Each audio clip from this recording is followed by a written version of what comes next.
CES 2024. I am so excited to introduce this next panel, but first I want to tell you that I am Melissa Harrison. I'm the head of marketing communications for the Consumer Technology Association, which owns and produces CES. We are so excited to be back in Las Vegas and thrilled that it is CES 2024. The next panel is going to be a really good conversation. I know that everybody is thinking about this topic, which is 2 letters. Feel like it's like AI. Does that sound familiar to anyone? Oh, there's 2 things running at the exact same time. We are going to talk about how companies are using C-Space AI and the to Research adapt their Summit, social media Great marketing Back in the strategies. smart car. And I can tell you We'll watch the that AI the one. moderator of today's conversation, Laura Hunt, the Chief Communications Officer of More, knows a lot about this because we've been working with them on our own strategy. I'm so thrilled to welcome Laura and the rest of the panel to the stage.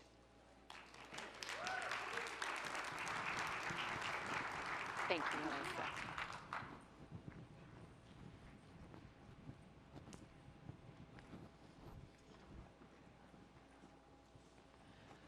Okay, let me put my glasses on so I can actually see. Thank you all for coming to our session. We really appreciate it. In 2023, we witnessed the dawn of a true AI revolution. Not that AI or machine learning is anything new. We've been incorporating it into our marketing for years. However, last year with the launch of ChatGPT and Bard and others, AI became user-friendly.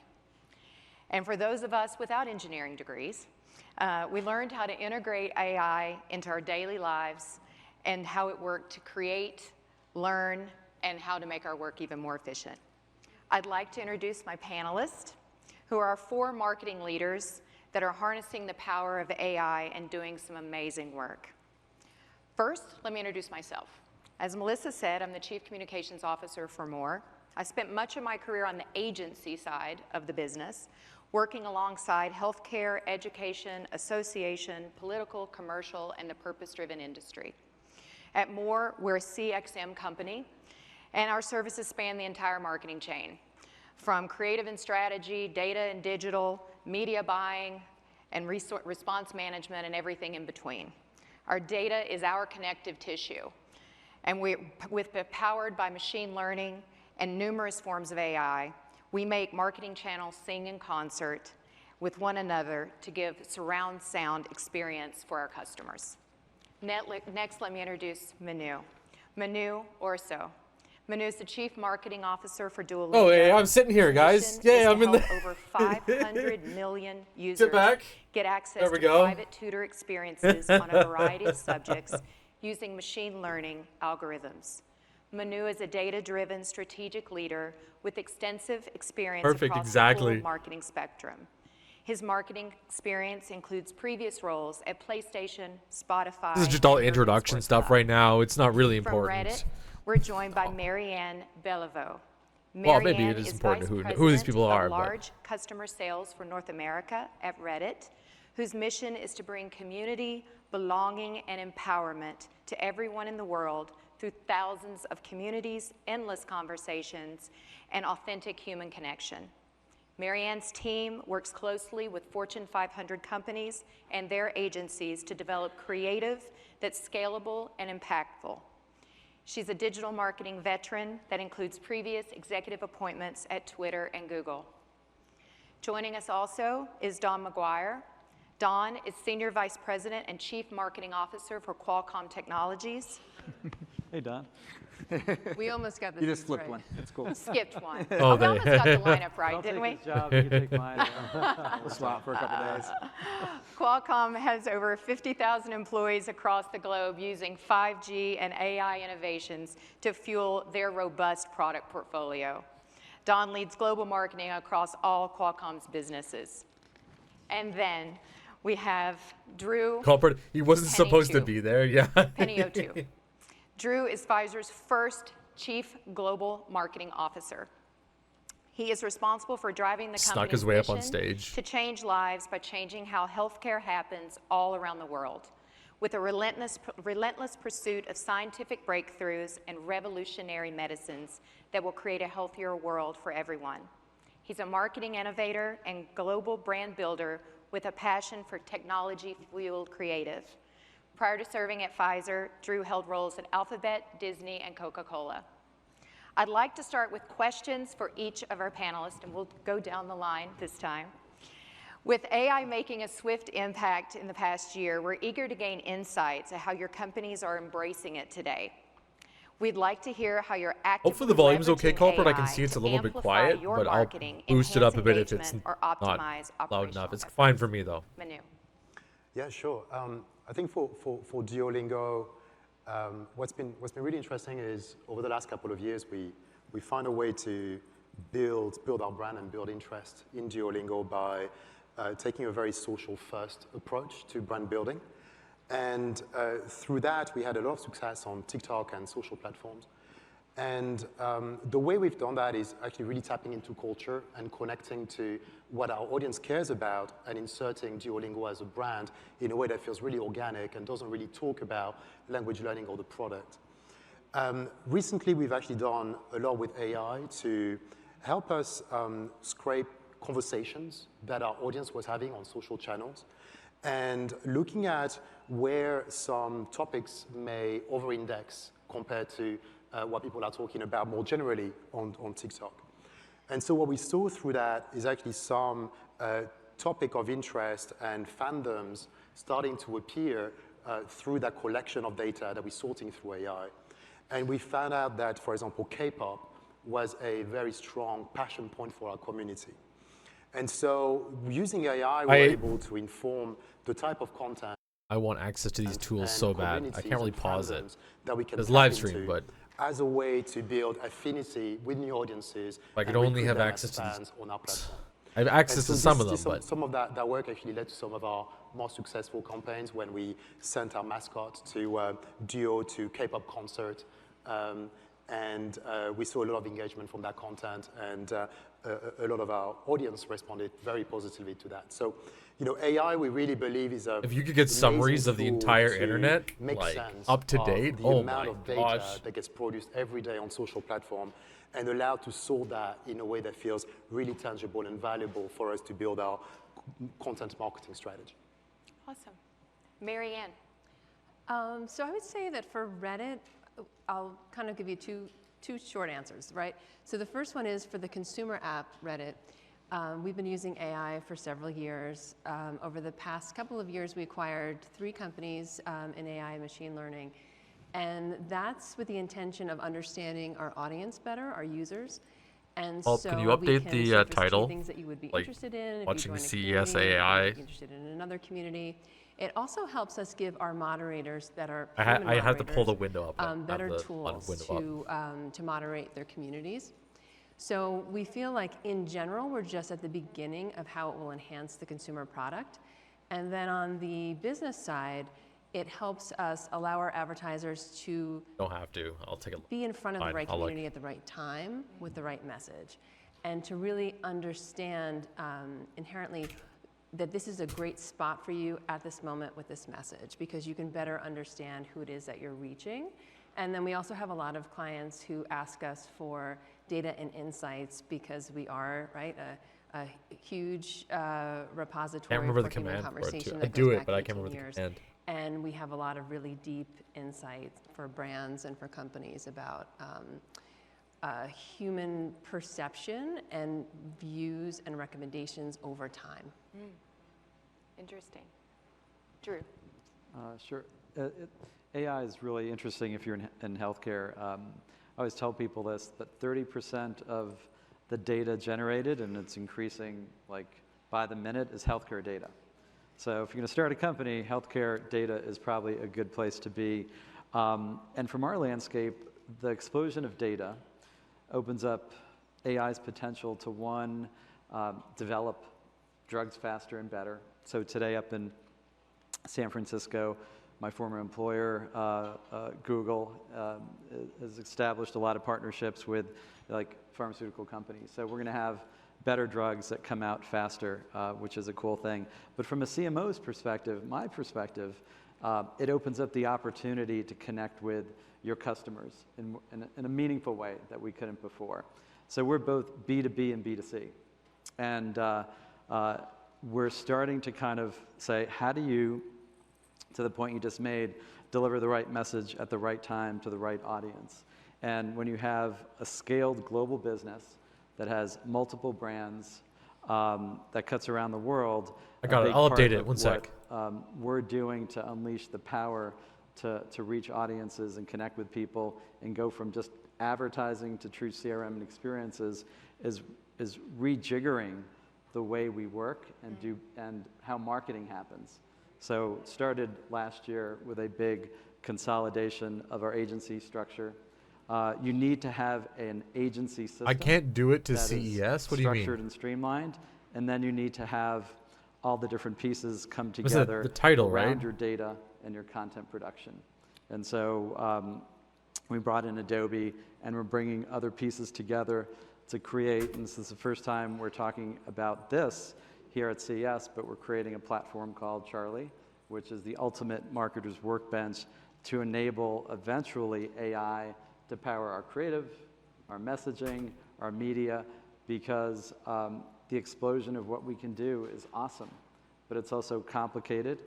It moves quickly, and our ability to kind of leverage technology is going to change the way we communicate. But you have to get the inside of the company ready to change the outside of how the company shows up. So for us, it's a huge deal. Wonderful. Don. So we're in the unique In fact, they always talk about too, as like a company that's understanding actually invented and opinions. I think is a commercialized really AI interesting part of technology for the AI. last 10 years, Learning to especially like at the ask edge. the internet, hey internet, what do you Also, want? As And an then being able to enterprise, deploying amalgamate AI everything. technologies, especially in the advent of generative AI. I'm trying to talk too much across the over them, enterprise. but So, like give Drew cool mentioned, we're context. deploying AI for use in both developing code and testing code. Our engineers are using it from a chatbot perspective, both through Microsoft Copilot as well as an internal Chatwise chatbot. And we're continuing to experiment and deploy new tools. On the marketing side, as the CMO, we've decided to start with the creative process. And we've been bringing in tools to help accelerate, expand, and enhance our creative process. So 2 specific tools that we've brought in and that we are currently utilizing. One is Firefly, which is an Adobe product. Like Drew, we are undergoing a MarTech and digital customer journey transformation with our friends at Adobe. So we signed on to be a beta customer of Firefly. And so we're utilizing Firefly across the Adobe suite, as well as Writer. And so Writer, on the one hand, is helping to accelerate copy development. It's helping accelerate product naming, which if anybody has had to ever do product naming in your life, it's not an easy task. Having to trademark names in 75 different countries and multiple languages. So things like Writer has really helped accelerate and enhance that process. And then through Firefly, just the development of video and static visual content has been enhanced, and the process has been sped up so that we can serve our audiences faster, better, right, and with more relevancy. And so that's where we've started. Awesome. Marianne, you work with some of the largest brands in the world. We're curious to understand your insights of what you've gathered from those clients. What are they leaning into? And just as important, what do you still see that they're kind of shying away from? So I think they're leaning into the excitement and the newness anyway of the generative AI aspect, and hiring specialists, educating themselves, really kind of thinking through generative AI is the different than utilization of AI, the tools that will be right? available It's a to big, them now big and the tools distinction that will be between the available two. to them in the future. I think most of the big companies that we work with realize that this is a really great chance for them to better understand their consumer audience, right? So to really get deep with what is really important to them, what they really care about. Everybody is a consumer, right? So it's how do we connect people with what they're looking for in the right way, right? And make those campaigns effective for the clients. So I think they're excited about all of those aspects of it and hiring around that. I would say that the one thing that they're a little nervous about is that all we've been talking about for the last, I don't know how many years, is authenticity, right? To the point where authenticity lost. I appreciate that. It's a good right? title, though. It was so overused. And that's what concerns people now in terms especially of creative and of images. And we've seen a few not on campaigns on Reddit, but I think we've all seen in the press a few missteps already with companies who have come out to talk about different AI creative, whether it's replacing models or some other, that can bring others some other thing. But I would say that that's what they're nervous about. Okay. In terms of how they're actually using it on Reddit right now, I feel like I'll I should blame go out my and buy mod. Adobe stock, because my story is also about Adobe, which is that they did a really cool campaign with us this year where they let communities build haunted house with the generative fill tool. And it was really cool, and it was really well received by the communities. So that was our super creative execution we saw of it, and then we've seen more straightforward, simple things like creative and then understanding insights. Wonderful. Speaking of creative, Drew, I know that's your passion, is turbocharging creative.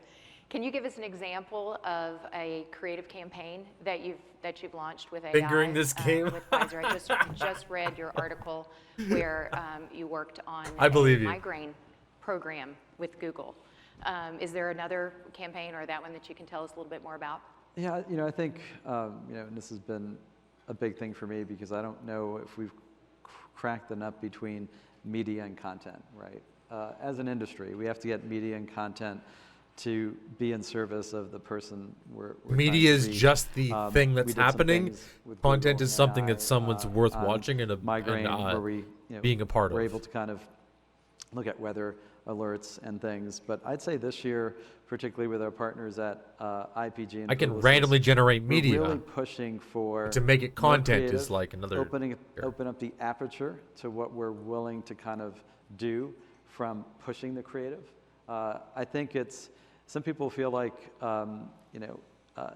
the tools that you have, that AI will replace the creative function, and that's so far from the truth. I think it opens up the aperture for the company to take risks, to work with agencies differently, to have almost what we had, I'd say, when I was at Google, which is you put things in the world, you test and iterate, you produce creative ideas faster and faster, and then you look at how they could live and breathe in the world. I think we sometimes approach campaigns in a very static, linear way as an industry. I always find it, really interesting. We talk about the campaign for X or the campaign for Super Bowl, but the power of AI and creativity, I think, allows for a fluidity on how we think about engaging with people in a way that our brains can't comprehend, but our It feels like a brains bunch of can mumbo guide, jumbo, but having because worked with needs a AI guide, stuff, right? You a put lot it of in this makes a lot of service sense. something, and I do think we're just scratching the surface on creativity. we get moved categories, and AI Cole? deployment with our agencies. That being said, I think we have a long way to go, because when you want to kind of experiment with things and you're bringing in important platforms like Adobe, and we're lining everyone up on Workfront, and you're having agencies get connected to what could feel like a technology creative system, you have to find a way to have people understand the art that will live around these platforms that we're putting in. Because at the end of the day, I do think if you're a guide and you could steer the ship, the question becomes, It could have been a ultimately, mod what's that the moved us destination back. I've been that we're moved trying to channels reach? before. I asked Yeah. why, and the mod literally said in chat. Don, despite AI's indisputable impact across industries this past year, many marketers, tapping into what Drew said, are still expressing concern about their own obsolescence. Where do you see that balance of AI and human interaction as we're charging through this next year? Well, I mean, look, technology is just technology until you put it to use, right? And AI is no different than any of the technology transitions or inflection points. It doesn't that we've let me seen. on my end. It's just grayed moving a out. little It faster. says I have to start I a think that's watch driving party. some of the fear. Just when you think you've caught up, it's So, moved again. It's fine. Just chatting is So fine. that's We're one talking thing. about The this. second thing is that I believe personally that it's, in this narrative that's out there about, it's going to replace jobs. It's going to replace jobs. It's not going to replace jobs. It's going to replace tasks. And those tasks will be replaced by automation in some cases, which then forces a whole new skill set learning or frees people up to actually either be more creative or get more done or be more productive on the things that are important. Just like when CGI hit the filmmaking industry, right? Yes, manual set building in some cases was not needed anymore, but it just required a skill set shift in order to adapt to that process or that new technology being adopted by that industry. I think it's similar for AI across multiple industries. So I think it's much. really about skill set transfer and transition. It's about opening the aperture, I think, as Drew just said.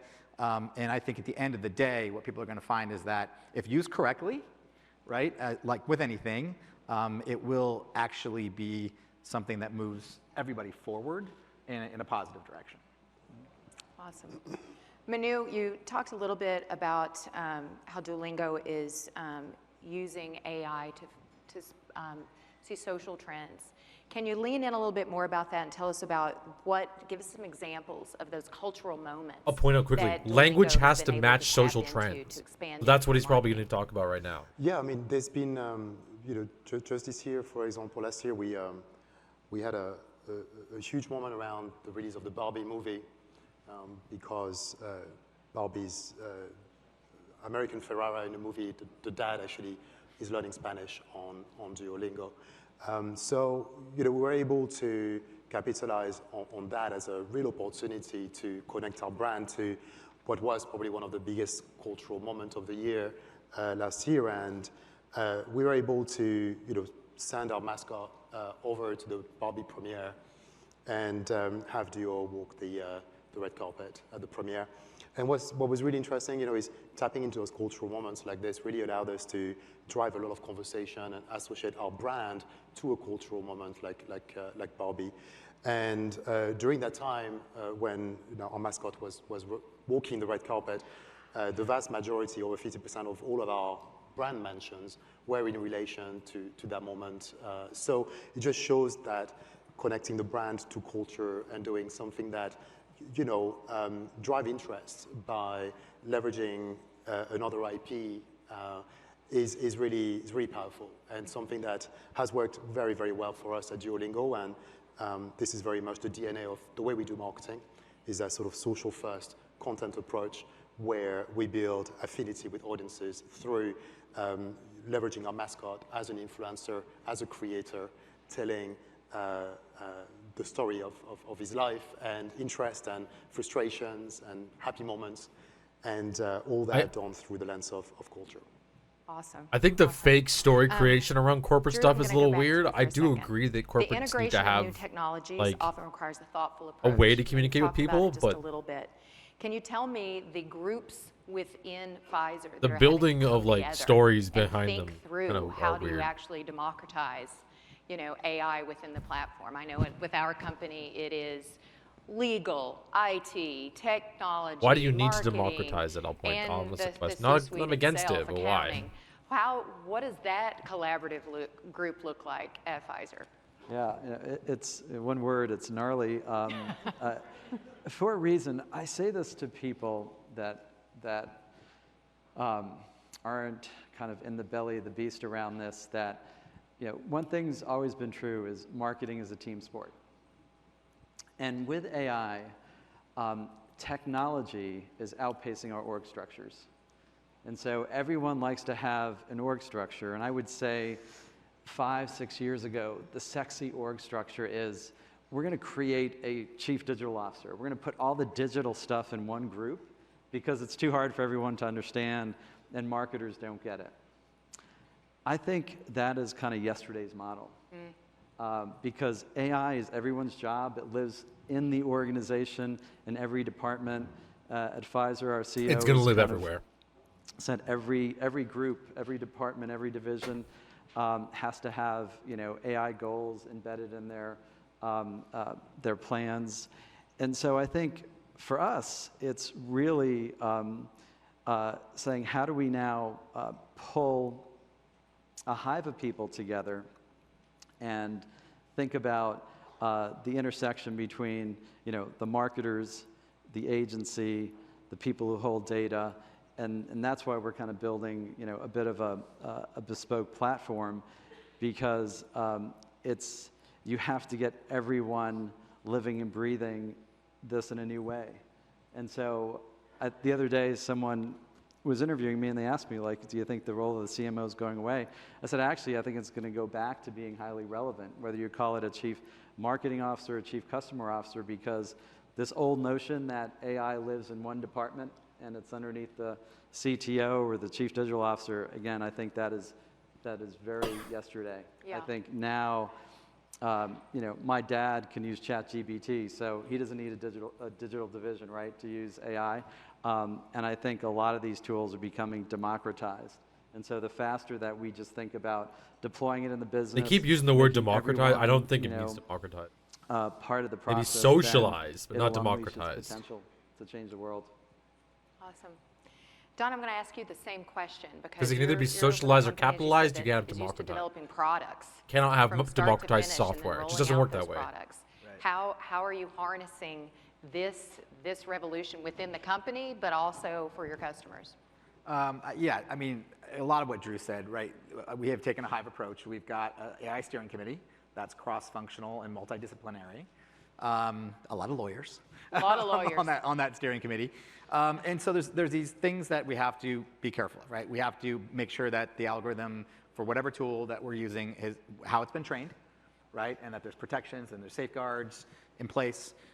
We have to, our CIO is concerned about privacy and security and hacking and cyber attacks and things like that. So everybody has a voice at the table as we move through tool after tool after tool across the different disciplines in the organization, across the enterprise. Our steering committee was formed early. We embraced this whole kind of shift early. And partly, I think, it's because we've been developing the technology for 10 years. And so we kind of been seeing where it's been heading. And we decided to kind of drink our own Kool-Aid a little bit and start adopting it within our own enterprise functions. So, but it is a team sport. You do need everybody at the table, expressing their concerns, and then evaluating these tools for both what they can do and what the ROI is and how they're going to meet whatever KPI you're trying to get out of the tool, and then making sure it's not disrupting and or putting another area of the business at risk. And I think if you do that and you're sensible, you can get things through. We've deployed probably 10 AI tools in the last year across the business. And I think it's because of that approach, that team spirit, and just making sure that we're doing it in a very conscious and sort of above board and transparent way, which is why I think we've been able to do it so successfully. Wonderful. Mary Ann, AI holds tremendous potential for enhancing the customer experience. I know firsthand that's what we're doing at More. As we look ahead, how do you envision CX evolving in the next year and beyond with the continued AI innovation? So I would agree that we're kind of at the beginning of this new journey. And I do think that, to your point, right, and to your point, like companies that embrace it and pull it into the fabric really quickly will soar ahead of the companies that are slow and lagging to understand that it's something. We were talking earlier about how the education system struggles to bring technology into curriculum because they're so structured in their curriculum, they don't know where it goes. And so they, like they did with the internet, are now struggling with how do we teach the kids how to use these tools properly, how to not abuse them, all of these things, but there's no specific place for it to go, right? So we know that the companies and the agencies who understand that it goes everywhere within the fabric of the business will do really well and will pull ahead. So I think over the next year, as it gets better, it gets smarter, right? It all learns more and more. We'll see more sophisticated understanding of concepts. We'll see just an improvement in like the intuitive nature of AI tools. And so clients and consumers, users of our platform, I think will have a better experience because those connections will happen more naturally and in a way that really resonates with them. Wonderful. Manu, from a product standpoint, how are you envisioning CX improving from a product standpoint with the continued innovation of AI? Yeah, I mean, I'll give you an example. At Duolingo, we've been using AI for a very long time. We actually built our personalization algorithm called BirdBrain, and that is something that sits at the heart of the experience of Duolingo, and it allows to personalize the lessons for each and every single learner on the platform. So when you make mistakes, when there's a word that you struggle with, often the algorithm will pick this up and bring it back to you as often as needed so that you remember the concept. And this is really at the heart what AI is about, right? I really think from a customer experience perspective and product, what AI offers is the ability to truly personalize content and personalize practice, in the case of Duolingo, to every single learner out there. So it's really about using data at scale in order to go really, really deep and really, really narrow so that every single person can benefit from the technology at the individual level. And then, AI, which eventually is going to create a question of like, what is a business? How does a business like to build new features? I like what they're saying. They might be building last year the demise of their own companies, here called Duolingo Max in partnership but they're with building their own OpenAI profit, which is using GPT-4, and this has features like role play, which puts users in situation to practice speaking, and we also have ways to features like explain my answer, which gives you more context around the mistakes that you make, and all of this cannot be possible without AI. So this just sounds like marketing right now too. It's like, oh, hey, my product does all this, which is they started talking about AI, but right now it's Okay, our last question of the session. Feature. This is I time get to it. predict what's next. What's next? We're going to start with you, Don, since you're the product guy. Oh, thank you. What's next? What's your predictions for AI going into 2024 and looking into 25 and beyond? Okay, so two sides of this coin. One is from a technology perspective, and then another is from a user experience perspective. Technology perspective, 24 and beyond is really about scale from an AI perspective, especially with the advent of generative AI. It's going to have to go hybrid. You're going to have capabilities, and they will have to normalize from device to the edge to the cloud. And the traffic and the workloads are going to have to normalize. It can't all go to the cloud for every single query, because that would just tank the data centers, and it's not sustainable, and water and power issues will incur. But there's the devices and chips in those devices, such that we make with Snapdragon, aren't powerful to handle all queries, especially if it requires trillions and trillions of parameters. So this hybrid approach is going to win the day. And there's going to be certain things that happen on device, don't even have to go to the cloud. You can do an AI task just on your smartphone, on your PC, in your car, on your tablet, that's secure. And so everybody knows the hybrid approach is something that on anywhere in almost every industry that only lasts like 5 or 10 years. To your enterprise private cloud and your private network, and it'll be your own data, Pfizer's data, Qualcomm's data, Reddit's data, Duolingo's data. Don't have to worry about people invading that and stealing that and taking that to train their algorithms on something else. And then there's the AI tasks that will go completely to the cloud and be in the ChatGPT world. So that's the technology piece. On the user experience piece, in order for AI to continue to be useful, it's going to have to transition from responsive and queried to anticipatory and suggestive. Because it can't be ask a question, get an answer, ask a question, get an answer. That gets boring, after a while. And if you're really going to put it to use and have it move fluidly throughout your day, whether it's on the personal use or a productivity business use, it's going to have to start to get suggestive based on your behavior, based on what you allowed it to learn about you. Making suggestions, making recommendations, anticipating your behaviors, so that as you're planning whatever that is that you want to do, it's helping you proactively, and it's not just reactive. So I think that's the next step for especially generative AI in order for it to continue to be useful for people. Wonderful. Drew? Continuity is part of the intelligence problem. 24 and beyond. Like you can trigger immediate bursts of AI thought, but giving an AI the ability to burst over and over again and have short-term and long-term memory, do two things probably that's in the near that's future. the intelligence question. One, it will help people who invent stuff invent amazing things faster. And in our world, it's scientists, right? They're going to be able to develop life-saving drugs faster, which is awesome. The second thing, and it goes back to the marketers, I think. Got clean hair. That's the hair I generative started. AI is going to be the enablement of the robo-marketer. You know, we can start doing what-if scenarios, asking, our AI friend to optimize campaigns, and then turn that into something that moves beyond just advertising to how do I help my customer buy and use my product better. I think we start moving from advertising to a world of doing more for customers, which I think is pretty cool. Awesome. Which is interesting point. What's your prediction? Because most people are buying So, stuff, but they're not using them I properly. agree. That's I a think huge it part will of be technology transformational nowadays. for marketing Everybody's and exceptionally for inefficient companies, with the but tools that they I also have. think that as marketing gets better and really transitions, that people will start to care even more about privacy because they want all the benefits that these tools can provide them as a consumer, as a patient. But privacy will become more and more important to them. As a parent of 3 Gen Zers, I can tell you it's a whole different world, and it's something that they care a lot about. It's something that we at Reddit care a lot about too and talk about a lot. So, but I definitely see that is part of the future of people being comfortable embracing the benefits. Manu?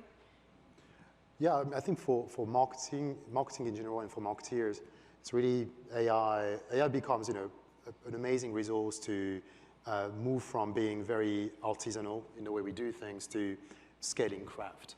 And by this, there's plenty of use case there. I think about performance marketing, for example, where, these days the algorithm takes care so much of the optimization while this was done manually a lot before, and therefore really the game changer is around producing good creative at scale and feeding the machine to drive as much diversity as possible. And I do think this is where AI can come and play, right? So using AI to localize assets, create variations of assets, different videos at different cuts. I think this is where AI can take care of a lot of those very manual tasks.